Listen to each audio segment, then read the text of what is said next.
itu sasaran tidak langsung. Kenapa Bu kok pakai sasaran tidak langsung? Kalau kita mau masuk door to door, door to door itu sulit. Makanya menggunakan sistem-sistem tertentu, misalnya PKK. Tokoh masyarakat apa masuk di Islam itu, misalnya pengajian. Kalau di Nasrani mungkin masuk ke gereja, masuk organisasi-organisasi.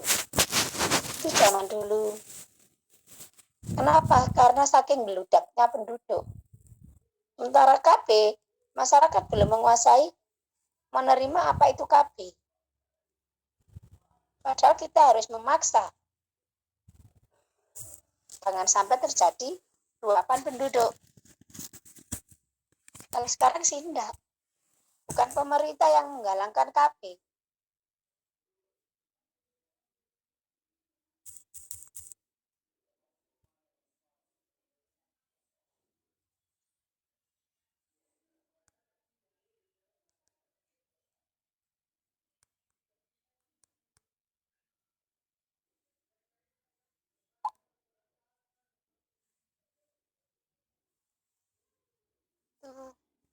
Balik saiki, Dek. Zaman dulu, Dek. Gratis itu enggak mau. Tapi sekarang orang-orang sudah nyari gratis. Dulu ada KB ayudian seumur hidup. Di Pecelup. Tapi sekarang sudah tidak ada. Nah, itu dicari sama orang-orang. Sudah tidak mengeluarkan produknya. 10 tahun, 10 tahun. Tuh, ya.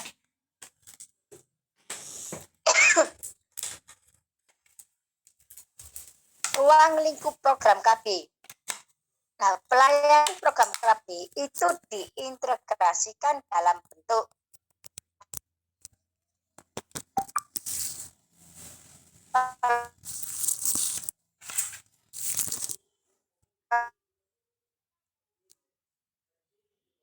pelayanan di rumah sakit yang lengkap, ada untuk operasi, nah, puskesmas, cara itu bentuknya.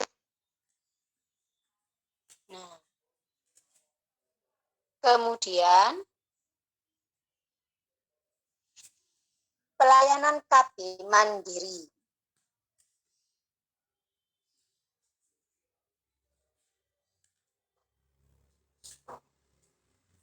Nah, sama mandiri parsial. Pramandiri yang bagaimana? Sebagian dari pemerintah, sebagian dari masyarakat. Nah, kalau mandiri parsial bagaimana?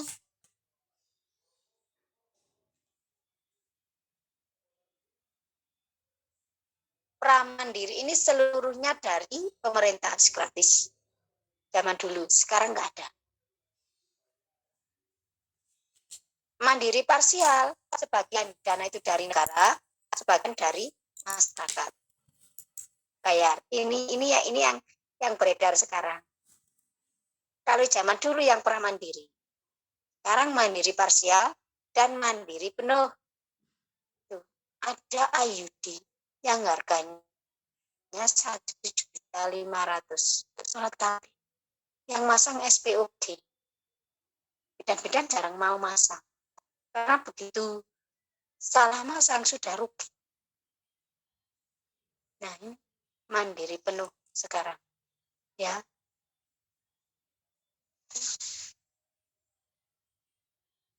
Ada alat KB lingkaran biru, lingkaran emas.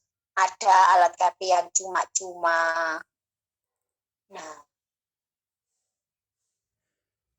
itu contoh-contohnya pelayanan KB. Jadi pelayanan KB mandiri itu meliputi pramandiri, mandiri parsial, dan mandiri penuh. Nah, kalau zaman dulu yang banyak pramandiri. Kalau sekarang yang banyak mandiri parsial, bayar diri. Tuh ya.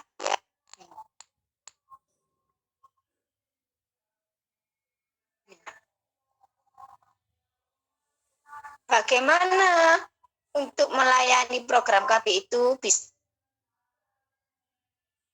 lewat posyandu, bisa lewat dasar wisma. Jadi kita gembur-gemburkan di sana. Tapi sekarang sudah banyak KIE. Ya. Nah, nih macam-macam pelayanan yang diberikan. Pelayanan KB lewat klinik-klinik, BPM, kemudian puskesmas, polindes, rumah sakit. Klinik KB sederhana, contohnya itu oral pill, tablet busa, kondom, jeli, tisu. Tapi ini seperti tablet busa, jeli, tisu ini tidak beredar. Tidak ada yang mau pakai. Dulu ketika Bu Rokama masih bekerja tahun 98, di klinik-kliniknya Bu Rokama itu dikasih gratis sama BKKBN. Tapi pasien tidak ada yang mau. Kondom itu jarang. Ini contoh-contoh. Habis sederhana. Kemudian kalau yang KB lengkap itu sudah melayani IUD, pil, implan, kontak, konseling. Nah, pengayoman medis atau menerima rujukan efek samping yang berat dan tempat pelatihan petugas pelayanan. Contohnya apa? Rumah sakit tipe A, tipe B. Itu termasuk klinik KB lengkap karena sudah ada pengayoman medis, menerima rujukan dan tempat pelatihan petugas pelayanan. Itu contohnya. Ya, nih. Nah, sumber-sumber program KB itu ada banyak. 3, tenaga dari BKKBN. Dulu ada. Tenaga dari Dinas Kesehatan. Tenaga non-formal dari Toma.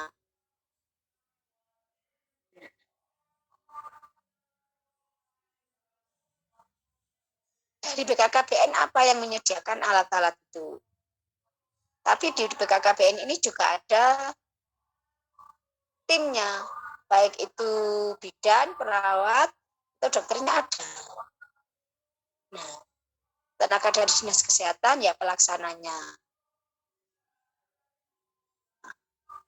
Tenaga non formal dari Toma yang mencari. Jadi kita masuk itu lewat Toma. Zaman dulu. Lewat Pak Yai, lewat tokoh-tokoh masyarakat lah. Sehingga kita ngomong itu dihargai. Orang itu kalau yang tetua dihargai, ya enggak. Maka dia akan mempengaruhi yang bawah. Tuh ya. Nih. Dananya APBN, APBD, swadana masyarakat, dan lain-lain. Kalau yang KB Mandiri sudah total masyarakat. Tuh. Nah, sarananya banyak.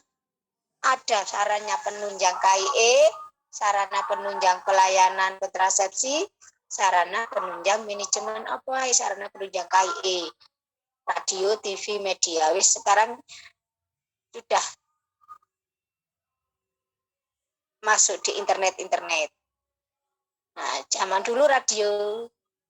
Nah, sarana penunjang pelayanan kontrasepsi dulu, zaman dulu loh yo. Tanyakan ibumu atau nenekmu, kalau ibumu itu sudah seusia Bu Rokama, bahkan masih tuaan Bu Rokama mungkin. KB keliling ini ada enggak ya? Dulu itu zaman KB keliling, jadi siarkan pakai mobil kampung keliling gitu. Itu zaman dulu. Nah, sarana penunjang manajemen, enggak ada buku-buku tentang penulisan KB. Ya, nih. Kalau habis ini habis deh. Nah, dampak program KB. secara positif. Kalau tadi tujuan ada tujuan umum, tujuan khusus, dampaknya apa ya tadi? Pertumbuhan penduduk akan seimbang. Keluarga mampu mengatur pendidikan anak. Nah, akhirnya menuju keluarga bahagia sejahtera. Tuh. Kalau dampak negatif psikologi, orang itu kadang nggak percaya. Saya itu pakai KB ini kok seperti ini. Kita itu pakai KB ini seperti ini. Ya. Nah, psikologis. Tuh.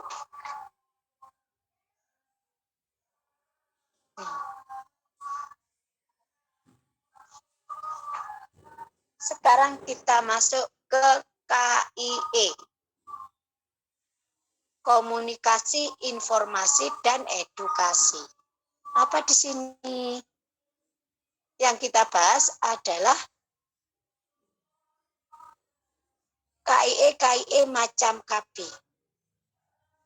Apa sih macam-macam KB?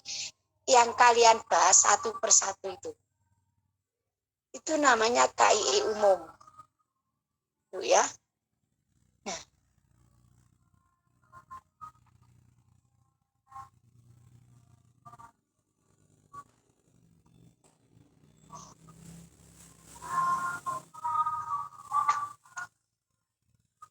KIE tujuannya meningkatkan pengetahuan sikap dan praktek KB sehingga tercapai penambahan peserta baru. Jadi sebelum mereka menggunakan alat KB, itu kita berikan pelajaran. Kita terangkan, ini loh fungsinya KB, ini loh macam-macamnya KB. Biarkan mereka yang memilih, kita mengarahkan. Tujuannya KIE itu untuk meningkatkan pengetahuan sikap dan praktek KB sehingga tercapai penambahan peserta baru. Kalau mereka, si pasien itu yakin akan KB yang digunakan, maka dia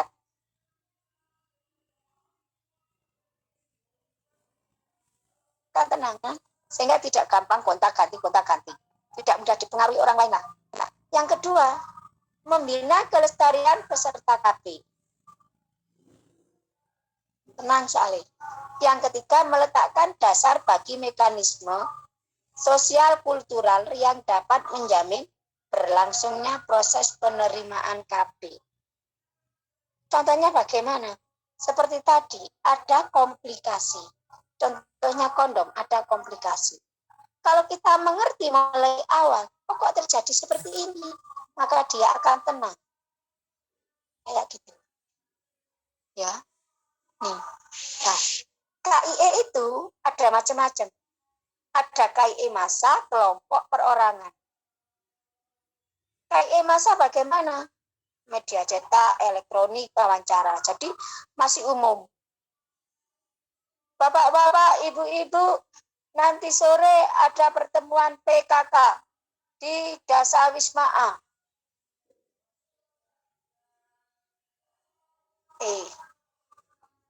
KIE massa. Bapak-bapak, ibu-ibu, nanti ada pertemuan di Balai Desa, umum ini.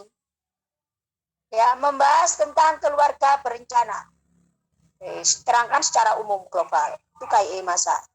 Isinya lengkap, cuma sekedar tahu. Nah, wis ngerti. KIE kelompok. Ibu-ibu, nah sini ibu-ibu tok wis. Besok di pertemuan PKK akan ada ibu bidan yang memberikan KIE tentang tahap B lebih jelas. Kelompok. Kita bahas satu persatu macam-macam yang kalian tampilkan itu. Nah, terus ternyata Nona Angliana Bulen atau Nona Riadita, saya pilih suntik, Bu. Diperjelas lagi menjadi KIE perorangan. Nah, satu-satu. Burokama KIE. Ria Bulen, Riadita, Ibu sudah mengerti tentang KB suntik? Sudah, Ibu. Baik, akan saya perjelas lagi. Nah, apabila sudah KIE perorangan inilah, maka dia akan mantap. Nah, saat dia mantap, kita berikan KB, harapan kita KB itu menjadi lestari. Tidak bingung, walaupun ada orang yang bilang, kata suntik itu seperti ini, bla bla bla bla bla bla. Enggak tuh, katanya Bu Rokama enggak kok. Dan saya sendiri juga sudah pas, nah, tidak ada angin. Walaupun ada orang datang, angin datang yang simpang siur, tidak bergeming. Itu sudah KIE perorangan. Ya, jadi KIE masa itu secara umum kamu terangkan. Misalnya tadi di kelurahan campur, terus kelompok PKK ibu-ibu. Nah, terus, ya Bu, saya mau pakai KBA. KB suntik, kamu terangkan lagi KB suntik lebih mendalam. Nah, itu KIE perorangan. Ya, itu jenis KIE. Nah, radio, televisi, mobil unit, penerbitan. Ini media yang digunakan untuk KIE massa. Tuh. Nah, prinsip langkah-langkah KIE. Nah, biar orang itu tenang dan biar apa yang kita omongkan itu dipercaya sama orang, maka kita harus menciptakan suasana yang bagus, akrab. Ya. Yakinkan sasaran sehingga dia akan timbul percaya diri. Pokoknya makanya kita sebelum ngomong itu harus menguasai. Sehingga orang yang kita ajak ngomong percaya diri. Tuh. Pesan yang kita sampaikan jangan sampai bertentangan dengan nilai dan norma masyarakat. Oleh karena itu,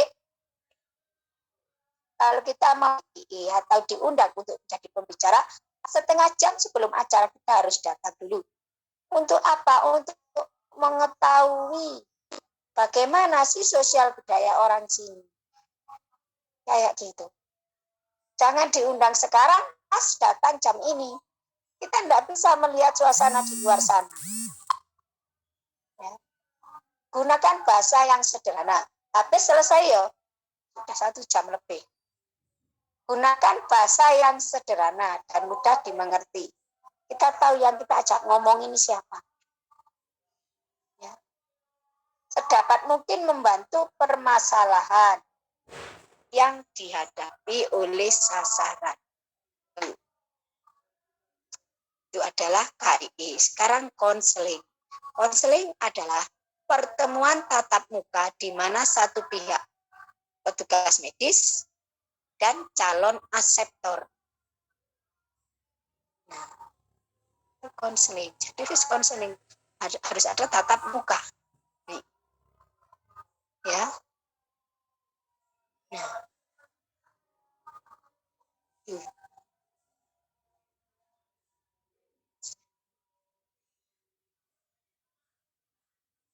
Nah, jenjang konseling. Konseling KB awal, pendahuluan. Konseling KB pemilihan cara, KB pemantapan, dan KB perawatan atau pengobatan. Bila ada masalah. Itu jenjang konseling. Nah, konseling mempunyai 2 bentuk, terbuka dan 2 arah. Jadi, ibaratnya curhat. Ibaratnya curhat. Jangan sampai ada yang dipendam. Nah, dalam KB menggunakan langkah-langkah konseling 17. Grade, menyambut, faktanya, ceritakan, help, tolong, explain, jelaskan, dan retur kembali. Kunjungan ulang. Jangan lupa 17 ini dalam konseling. Nah, atau 17. Dia salam, tanyakan, uraikan, bantu, jelaskan, ulangi. Kunjungan ulang. konseling KB. Nah, apa yang harus kita perhatikan dalam memberikan konseling? Memberi perhatian. Ojo di samping. Jangan dengan mengerjakan hal yang lain. Kemudian memberi penjelasan yang sejelas mungkin. Tuh, ya. Nah, faktor-faktor yang mendukung konseling. Ruangan. Tertutuplah. Jangan sampai di dalam ada orang, di luar tahu yang dibicarakan. Nah, kemudian bahan yang kita omongkan harus kita siapkan, serta sikap. Itu ya. Nah, konselor. Siapa konselor? Konselor itu yang memberikan KIE, jadi Bu Bidan. Nah, apa fungsi konselor? Ya, yang sebagai edukator. Jadi kita harus mendengarkan. Tuh. Nah, ciri-ciri dari konselor. Mendengar yang baik, memperhatikan keluhan pasien. Nah, apabila sudah kita KIE, kemudian kita konseling, maka akan terjadi persetujuan tindakan medis atau informed consent. Nah, jadi ada dua, informed choice dan informed consent. Kalau kita masih KIE, konseling, belum tanda tangan, namanya informed choice. Jadi jangan dilakukan tindakan karena dia belum tanda tangan. Kalau terjadi masalah, kita dibalik, mana bukti tanda tangan saya? Tuh. Ya. Tetapi kalau dia sudah tanda tangan atau informed consent, baru kita lakukan tindakan. Kalau dia minta suntik, ya kita suntik. Nah, jadi informed consent adalah persetujuan yang diberikan oleh klien dan penjelasan mengenai tindakan medis yang akan dilakukan. Ingat, persetujuan. Jadi sudah ada tanda tangannya. Seret. Lek durung jangan dilakukan. Ya. Tuh. Wis. Ini penapisan. Penapisan itu agak rumit.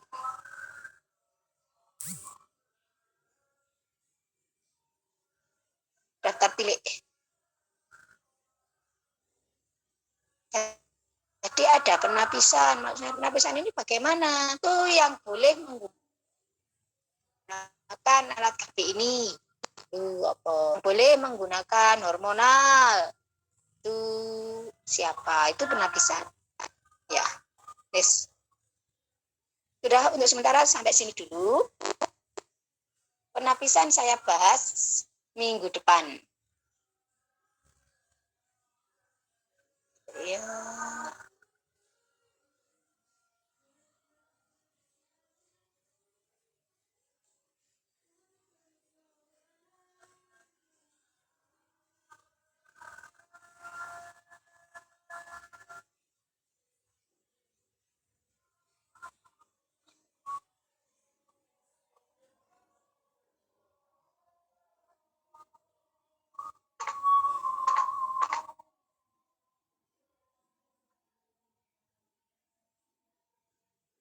Yes. Penapisan minggu depan saja. Tidak sekali. Ya. Ya, Bu. Ya, Bu. Ini detail, harus detail ini. Tidak bisa keburu-buru. Tidak direnggang-renggangkan. Kayak tadi masih bisa. Kan keterangan KIE saja. Kali tidak bisa. Ya sudah, jangan lupa absen. Saya akhiri. Wassalamualaikum warahmatullahi wabarakatuh. Waalaikumsalam warahmatullahi wabarakatuh. Assalamualaikum warahmatullahi wabarakatuh, Bu. Terima kasih, Bu. Terima kasih, Bu. Terima kasih.